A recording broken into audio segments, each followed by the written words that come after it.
समाज में परिवर्तन कैसे आता है, ये जानना जरूरी है। ठीक बात क्या है, ये तो बहुत लोग जानते हैं, परंतु उनको अपने जीवन में अपनाना, वो भी परंपराओं को तोड़कर, ये बहुत महत्वपूर्ण है। आर्य समाजियों ने यही किया। गंगा की धारा के विपरीत तैरना कितना कठिन होता है, ये तो सब जानते हैं, किंतु तैरना ही तो महत्वपूर्ण है। पंडित फूलचंद जी जैसे आर्य समाजियों ने विपरीत परिस्थितियों में जो निर्णय लिए, सिद्धांत उसी से तो स्थापित हो पाए, वरना आर्य समाज की मजबूती की नींव आखिर कैसे पड़ती। सन 1925 तक पंडित फूलचंद शर्मा निडर, जो वास्तव में अब तक पूर्ण रूप से निडर बन चुके थे, इन पर आर्य समाज का पूरा रंग चढ़ चुका था।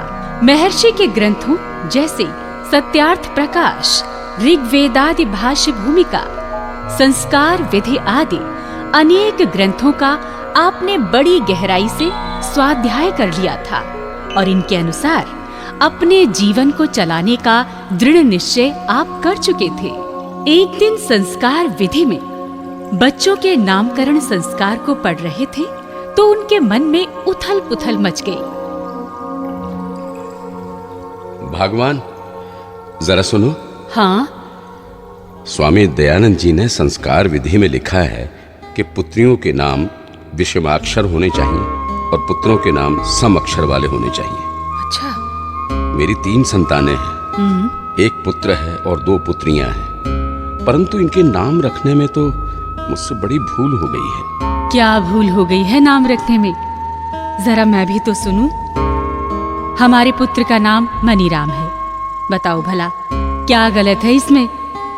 भाग्यवान, स्वामी दयानंद जी ने संस्कार विधि में लिखा है कि बालकों के नाम सम अक्षरों वाले हों, 2, 4, 6 या 8 अक्षर के, तथा बालिकाओं के नाम 1, 3 या 5 अक्षरों के होने चाहिए।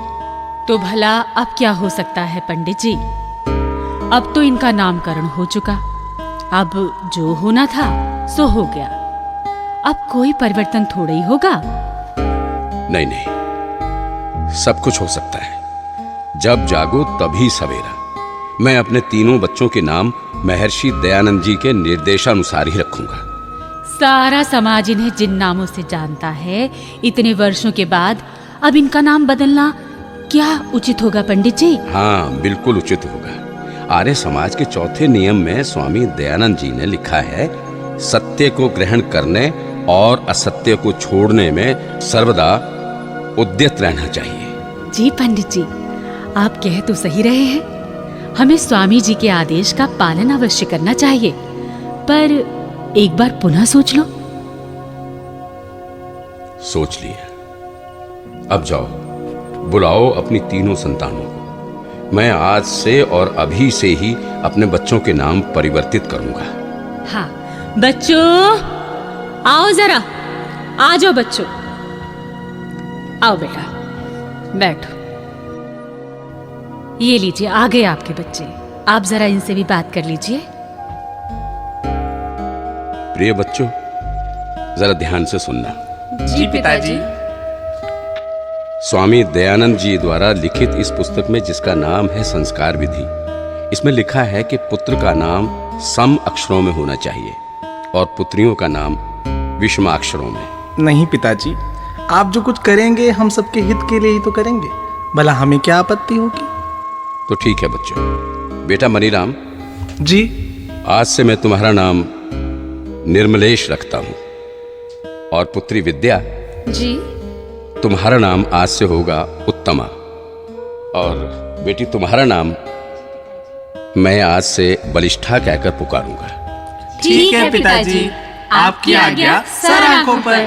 पिताजी, हमें आप पर गर्व है कि आप जीवन के प्रत्येक क्षेत्र में सभी कार्य महर्षि दयानंद के आदेशानुसार करते हैं, और हम भी अपने आप को सौभाग्यशाली मानते हैं पिताजी। क्योंकि पिताजी हम पंडित फूलचंद शर्मा निडर की संतानें हैं। धन्यवाद बच्चों।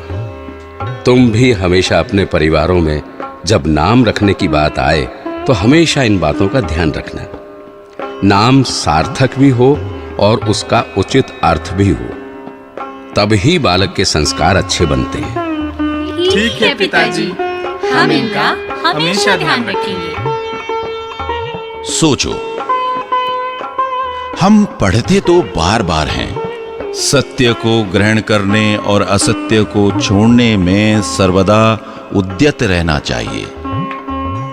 पर जब अपने पर बात आती है तो हम अक्सर जो चल रहा है चलने दो की नीति पर चल पड़ते हैं। अतः आओ पंडित जी के जीवन से प्रेरणा ले कि जैसे ही सत्य बात का पता लगे उसी समय उसे अपनाने का मार्ग खोजना चाहिए। इसी में हम सबकी और समाज की उन्नति है।